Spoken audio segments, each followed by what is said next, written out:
अस्सलामुअलैकुम, मैं हूं मुबशर चौधरी और आप देख रहे हैं MCAS Mass Solution. MCAS Mass Solution is a domain of chemistry.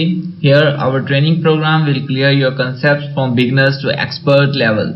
It means MCAS Mass Solution का मकसद है कि हमने तमाम स्टूडेंट्स के लिए मैट्रिक टू मास्टर लेवल तक तमाम केमिस्ट्री कोर्सेज को डिजिटलाइज करना है और हर लेवल के स्टूडेंट के लिए बहुत ही ज्यादा आसान और मददगार प्लेटफॉर्म क्रिएट करना है. चलिए अब देखते हैं आज का टॉपिक.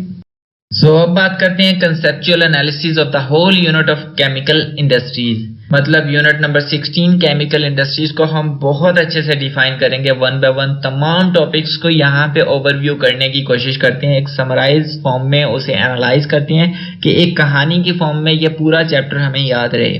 तो सबसे पहले हमने देखा केमिकल इंडस्ट्रीज क्या है. अब केमिकल इंडस्ट्रीज वो इंडस्ट्रीज होती हैं जो केमिकल्स प्रोड्यूस कर रही होती हैं.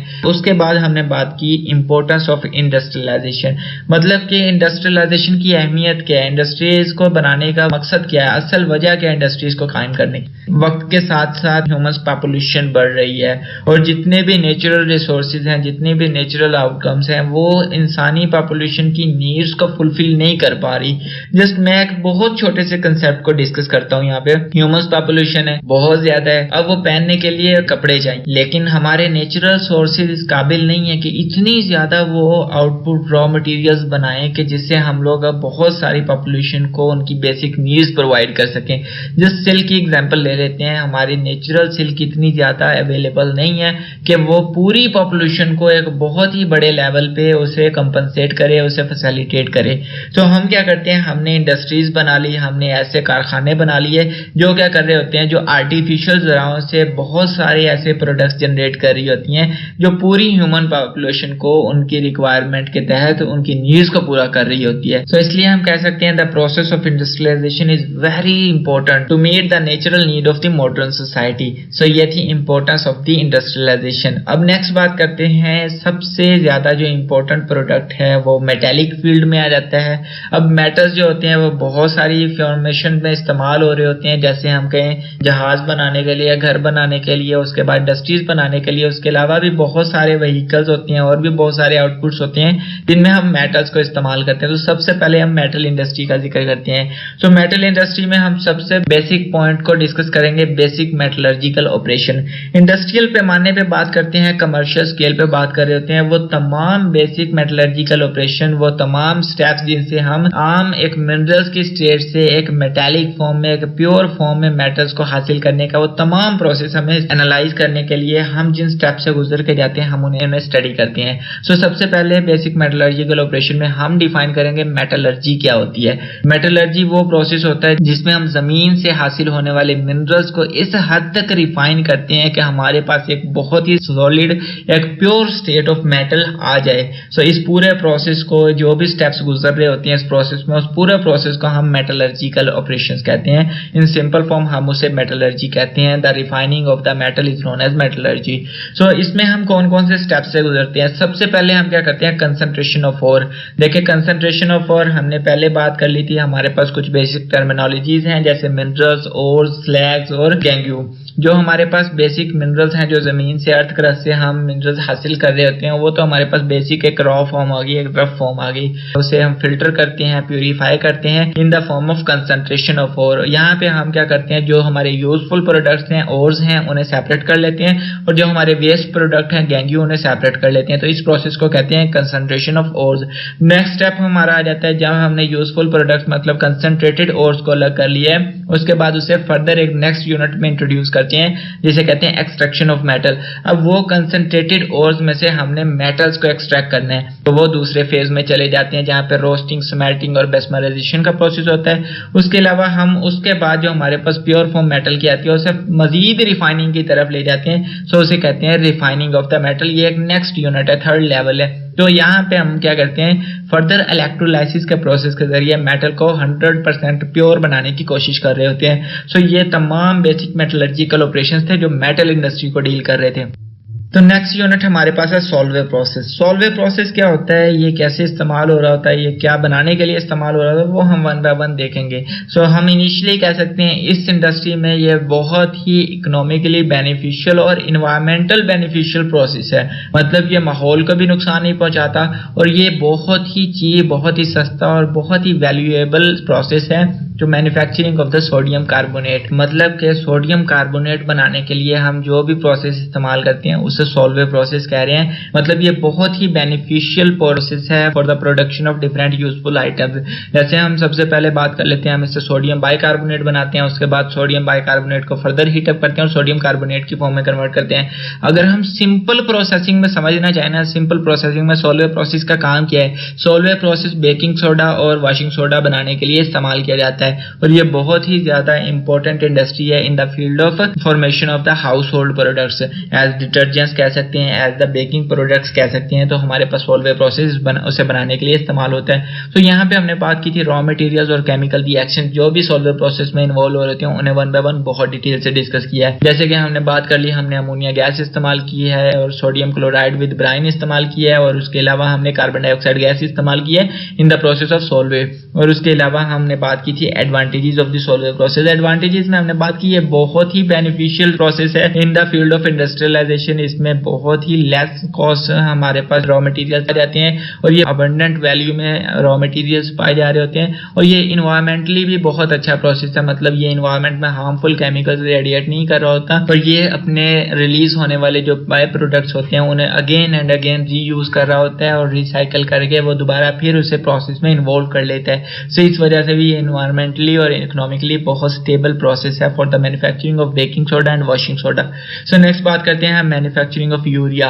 फर्टिलाइजर इंडस्ट्री की तरफ चले जाएं हम, अगर एग्रीकल्चर पर्सपेक्टिव की तरफ मूव करते हैं तो जब हमें जमीन की फर्टिलिटी इंक्रीज करनी होती है तो हमें फर्टिलाइजर इंडस्ट्रीज की तरफ मूव करना पड़ता है।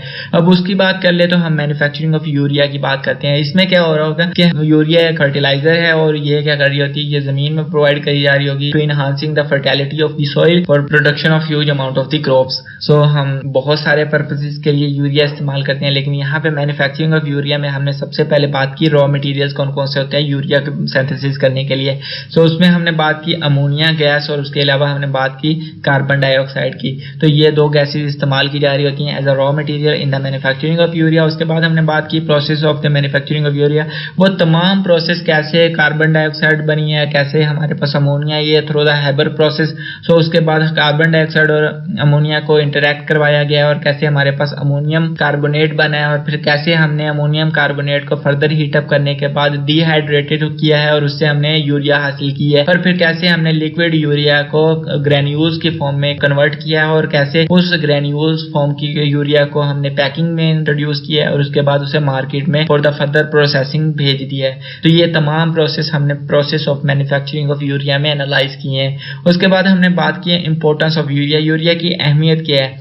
लिहाजा हमने बात की कि यूरिया इंतहाई अहम किरदार अदा कर रहा है in agriculture sector, in industrial sector, in other sector. तो हम कह सकते हैं एनिमल्स के लिए ये बहुत ज़्यादा इंपॉर्टेंट है, उनकी फीड के तौर पे भी ये उन्हें प्रोवाइड किया जा रहा होता है और ज़मीन की फर्टिलिटी पर इंप्रूव करने के लिए भी यूरिया प्रोवाइड किया जा रहा होगा। और पर एनम 90% जो यूरिया सिंथेसाइज हो रहा है इंडस्ट्रीज में वो यूज़ किया जा रहा है एज अ फर्टिलाइजर और जो बाकी यूरिया है वो डिफरेंट पर्पसेस के लिए इस्तेमाल किया जा रहा है। इंपॉर्टेंस में हम ये भी कह सकते हैं कि जो यूरिया है ये नॉन टॉक्सिक, नॉन एक्सप्लोजिव पर नेचर है, लेकिन क्योंकि हाइग्रोस्कोपिक नेचर रखता है इसलिए हम इसे वाटर से दूर रखते हैं, क्योंकि वाटर में ये बहुत अच्छी सॉल्युबिलिटी परफॉर्म कर रहा होता है, इसलिए हम इसकी पैकिंग को इतना बेस्ट बनाते हैं कि हाइग्रोस्कोपिक नेचर परफॉर्म ना कर पाए और वाटर से दूर ही रहे।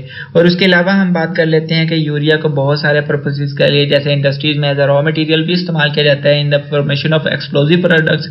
एक्सप्लोजिव बनाने के लिए भी यूरिया को इस्तेमाल किया जा रहा है और भी बहुत सारे यूरिया के मकासद इस्तेमाल किए जाते हैं बहुत सारी फील्ड्स में, जिसे हम यहाँ पे डिस्कस नहीं कर सकते। और यहाँ पे नेक्स्ट बात करते हैं major fertiliser companies in Pakistan. देखिए बहुत सारी फर्टिलाइजर कंपनीज हैं पाकिस्तान में, जैसे हमने बात की थी एग्रो केमिकल्स के बारे में, फौजी फर्टिलाइजर के बारे में, बिन कासिम के बारे में, और दाऊद हरकुलिस के बारे में। ये तमाम वो फर्टिलाइजर इंडस्ट्रीज हैं जो पाकिस्तान में यूरिया प्रोड्यूस कर रही हैं बहुत बड़े पैमाने पे। अब स्टेटस ऑफ यूरिया बात कर लेते हैं। यूरिया बहुत ही ज़्यादा इंपॉर्टेंट और अहम कंपोनेंट है in the field of agriculture. So बहुत ही बड़े पैमाने पे यूरिया प्रोड्यूस हो रही होती है। सो नेक्स्ट बात करते हैं पेट्रोलियम इंडस्ट्री के बारे में। अब पेट्रोलियम इंडस्ट्री क्या पैदा कर रही है? पेट्रोलियम इंडस्ट्री नाम से जाहिर हो रहा है पेट्रोलियम प्रोडक्ट्स पैदा कर रही होगी। पेट्रोलियम प्रोडक्ट्स को कहते हैं liquid products that obtained under the earth crust trapped in the rocks. So literal meaning में बात कर लेते हैं, हमारे पास जो पेट्रोलियम प्रोडक्ट्स हैं उन्हें हम रॉक सॉइल भी कहते हैं। सो नेक्स्ट बात करते हैं importance of petroleum. Petroleum is a very important component in the modern age for the uses of the different type of the communications.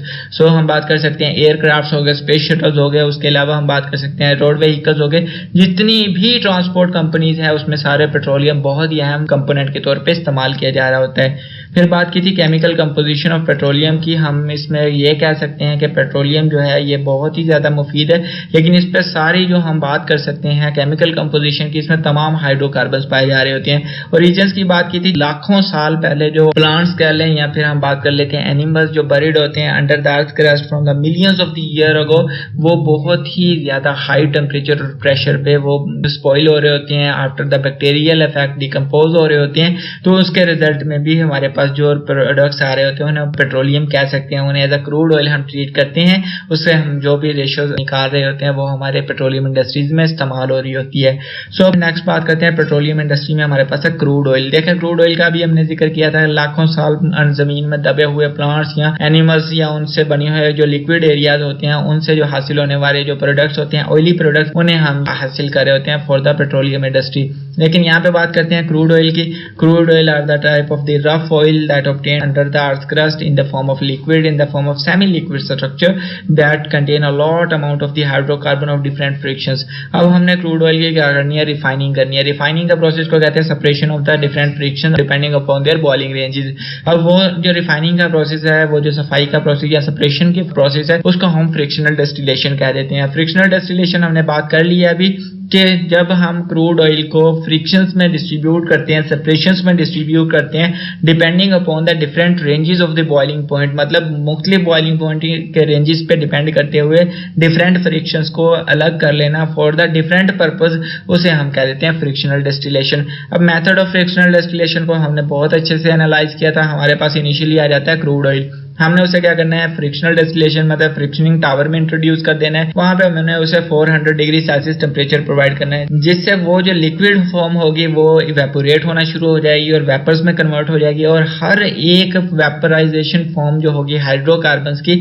वो अपनी बॉइलिंग पॉइंट की रेंज तक जाके ठहर जाएगा। जैसे हमने 400 डिग्री सेल्सियस का टेम्परेचर प्रोवाइड किया था, तो उस टावर के बिल्कुल बॉटम में 400 डिग्री टेम्परेचर होगा। थोड़ा ऊपर गए तो 200 सो ऑन करते कराते 70 डिग्री या 50 डिग्री तक टेम्परेचर जा रहा होता है। तो जो टेम्परेचर की कंपोजिशन होगी, जो उस हाइड्रोकार्बन की कंपोजिशन को सपोर्ट कर रहा होगा, वो हाइड्रोकार्बन की कंसंट्रेशन वहां जाके ठहर जाएगी, और थ्रू एन आउटलेट किसी एक पाइप के जरिए वो क्या करते हैं, उस स्पेसिफिक कंपोजिशन को एक्सट्रैक्ट कर लेते हैं regarding to some unique product. So उसके बाद वो उन इवेपोरेटेड वेपर्स को दोबारा कंडेंसेशन का प्रोसेस में इन्वॉल्व करते हैं। कंडेंसेशन का प्रोसेस का मतलब होता है कि वेपर्स को लिक्विड फॉर्म में कन्वर्ट करने का प्रोसेस। वो उसे लिक्विफाई कर लेते हैं और स्टोर कर लेते हैं फॉर द डिफरेंट पर्पस। इस तरह हमारे पास ढेर सारे रिजल्ट्स आ जाते हैं in the form of frictions. Next हमने बात की रेजिडुअल ऑयल की। जो फ्रिक्शन जो एंड पे बॉटम में बच जाती हैं एट हीटिंग और द 400 डिग्री सेल्सियस टेम्परेचर, जो हमारे पास 400 डिग्री सेल्सियस टेम्परेचर पे हीट अप होने के बाद भी जो हमारे पास लिक्विड फॉर्म में चीज एग्जिस्ट करती है, उसे हम रेजिडुअल ऑयल कहते हैं। रेजिडुअल ऑयल को फर्दर हीट अप किया जाता है, more than 400 degree Celsius temperature पे उसे हीट अप किया जाता है, और उससे भी ज्यादा टेम्परेचर प्रोवाइड किया जाता है रेजिडुअल ऑयल को, जिससे वो डिफरेंट फ्रिक्शन में कन्वर्ट हो जाता है, और वो फ्रिक्शन वन बाय वन अपने अपने पर्पसेज में इस्तेमाल की जा रही होती है। जैसे हम बात कर लेते हैं लुब्रिकेंट्स हासिल हो रहे होते हैं, पैराफिन हासिल हो रहे होते हैं, या पेट्रोलियम कोक हासिल हो रहा होता है, या और भी कई प्रोडक्ट्स हासिल होते हैं। लेकिन इन्हें सब लुब्रिकेंट्स को, पैराफिन को, पेट्रोलियम कोक को डिफरेंट पर्पसेज के लिए according to their boiling point range इस्तेमाल कर लिया जाता है इन डिफरेंट फैक्टर्स। सो ये था हमारा overview conceptual analysis of whole unit of the industrial chemistry. सबसे पहले हमने केमिकल इंडस्ट्रीज का जिक्र कर लिया, फिर हमने देखा इसकी इंपॉर्टेंस क्यों है, केमिकल इंडस्ट्रीज को इतना अहमियत क्यों दी जा रही होती है। फिर हमने मेटालिक इंडस्ट्री का डिस्कस किया, फिर हमने जो डिटर्जेंट इंडस्ट्री को डिस्कस किया, फिर हमने फर्टिलाइजर इंडस्ट्री को डिस्कस किया, एंड पे हमने पेट्रोलियम इंडस्ट्री को। मतलब एक टाइम पे हमने 5 इंडस्ट्रीज को डिस्कस कर लिया यहाँ पे इस चैप्टर में। और उसके अलावा हमने उन सब चीजों की अहमियत देख ली। हमने देख लिया कि इंडस्ट्री में कितने यूनिट्स होते हैं और हर यूनिट कितना कॉम्प्लिकेटेड फंक्शन परफॉर्म कर रहा होता है just to make the relaxable environment in the modern age toward the society. बस सोसाइटी को सपोर्ट करने के लिए, सोसाइटी की नीड्स पूरी करने के लिए इंडस्ट्रियल यूनिट्स कितना काम कर रहे होते हैं और कैसे ह्यूमन एक्टिविटीज के इफेक्शन के बाद भी वो इंडस्ट्रियल यूनिट उन्हें सर्वाइवल के लिए, उनके स्टैंडर्ड को इंप्रूव करने के लिए वर्क कर रहा होता है। तो हमने यहाँ पे बहुत सारी चीजें देखी, मेटलर्जिकल ऑपरेशंस के बारे में, सॉल्वेयर प्रोसेस के बारे में, मैन्युफैक्चरिंग ऑफ यूरिया, पेट्रोलियम की अहमियत को देखा, क्रूड ऑयल के बारे में, रेजिडुअल ऑयल के बारे में। तो ये पूरा चैप्टर था जो इन 7 लेक्चर्स में हम लोगों ने कवर किया है। उम्मीद करता हूँ हमारी ये मेहनत आपके लिए मददगार साबित हो। प्लीज हमारे चैनल को सब्सक्राइब, लाइक, शेयर जरूर करें। और अगर आप इस तमाम कोर्स को एक ऑर्गेनाइज्ड वे में स्टडी करना चाहते हैं तो आप हमारी वेबसाइट mksmathsolution.blogspot.com, जिसका लिंक डिस्क्रिप्शन में मौजूद है, उसे विजिट करें। यहाँ पे आपको आपके कोर्स से रिलेटेड तमाम डाटा एक वेल ऑर्गेनाइज्ड फॉर्म में मिलेगा, from the matric to master level. Thanks to watch. If you have any query, you can find me in comment box or you can also contact me on WhatsApp. Khuda Hafiz.